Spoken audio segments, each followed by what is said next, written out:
Welcome back to School of Calisthenics. This one is all about transitioning from a frog stand to handstand.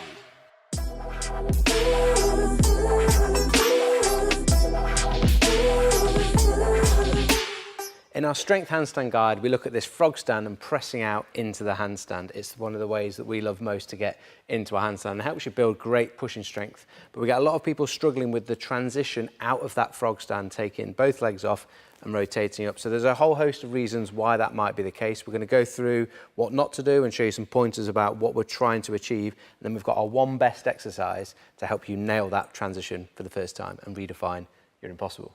So before we show you the one best exercise for transitioning from a frog stand to handstand, we want to tell you why it's a difficult thing to do and why it's important to put a progressive movement in place which is going to help you to link these two positions. The first reason is in that frog stand, you're in a pretty, what we call dead position. You haven't got any momentum. It's very different as a movement compared to coming down from a handstand push-up and pressing straight back out, where we've got this opportunity to capitalise on a bit of an elastic response in the body. In that frog stand, you're effectively a dead weight and you've got to get moving. If you think about maximal strength training, that's a really key part of it. You've got to get from nothing to something. So yes, it requires some strength, and we need a way to be able to progressively load that whilst learning the movement pattern of rotating the hips up on top of the shoulders. So Tim sets himself up in that frog stand. He gets comfortable at the bottom. Just take note first of where his hip is, because this is going to be one of the key points, where his hip is in relation to his shoulder. It's much further behind, okay? So when the first thing he's got to be able to do as part of this transition, he's going to take both legs off and not sink at the shoulder at all.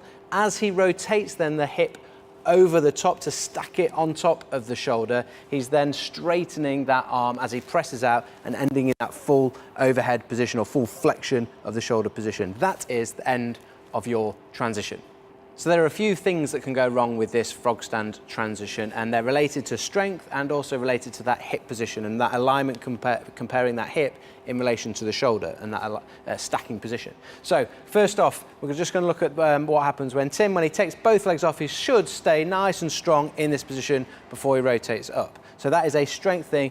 Front of the shoulder, tricep, can he hold and maintain that sort of isometric position? What often happens for a lot of people when they're starting out from a strength point of view, they take both legs off and then they crumple down at the shoulder and just start bending, bending, bending. So what he's got to do is build up enough isometric strength through some of the progressions we show. So he takes both legs off and then he stays at that shoulder angle rather than dropping any further.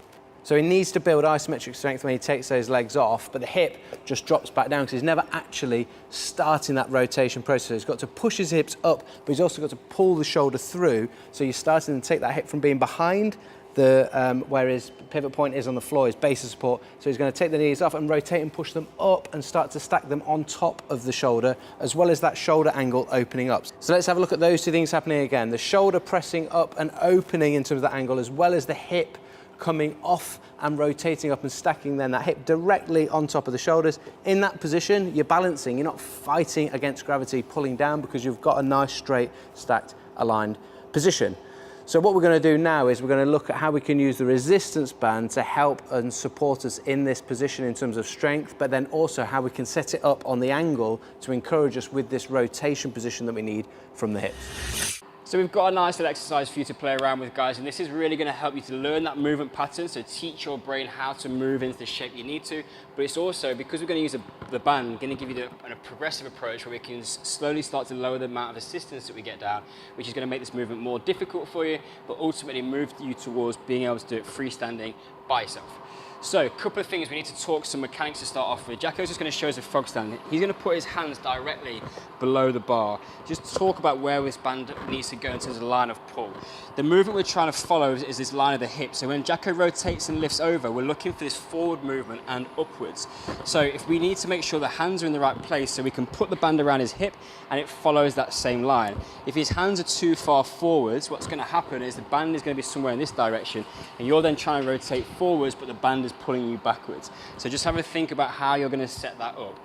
So if hands go directly underneath, if not a little bit further behind the bar, that's going to put you in the right position. So if the band comes down and loops around the hips, this is just going to take a little bit of weight off that lower body as you start to rotate into position. So Jacko now goes frog stand. You can see he's just chosen to go a little bit further behind, which is great. drops into his position. And now what the band is, that line of direction, as he starts to push and do those things that we just talked about, it just helps him to pull the hips into a good position and create that straight arm strength.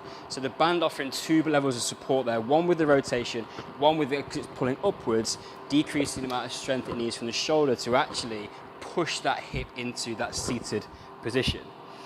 Once he's got into that shape, he can actually rep those a little bit, so it's a great little exercise to do with some volume. And we also can try to lower down, so we get the eccentric phase as well. So he pops up, and then he can actually then try to control it. The band, again, taking a little bit of weight off as he lowers himself back down. Stick 5 of those together, and these guys are gonna know about it. Now, some of you might be at a point where you're finding it difficult to get both legs off, and that's not, we make it look easy. I think with our practice, well, hopefully it looks easy. But it's actually really difficult when you take those legs off. You've got a lot of weight you've got to manage, and we get a lot of questions from people just struggling to take one leg off, because even that's a big jump.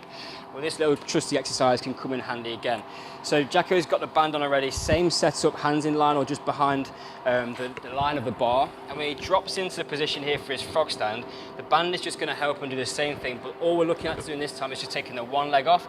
The band gives him some support.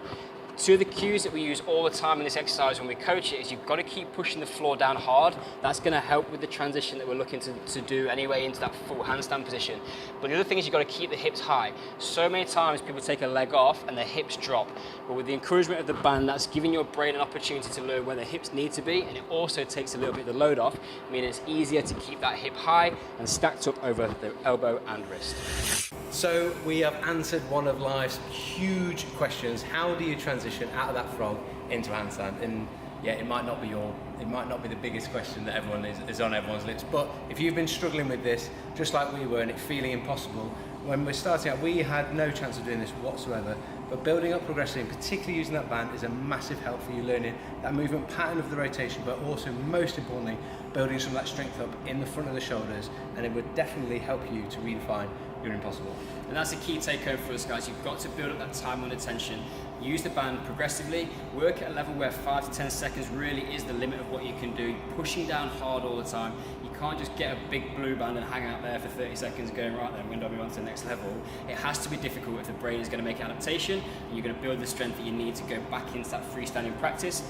And there is nothing wrong if you feel like you're getting close. Learn that movement pattern of doing it freestanding. Try a couple of reps. Don't spend half an hour on it.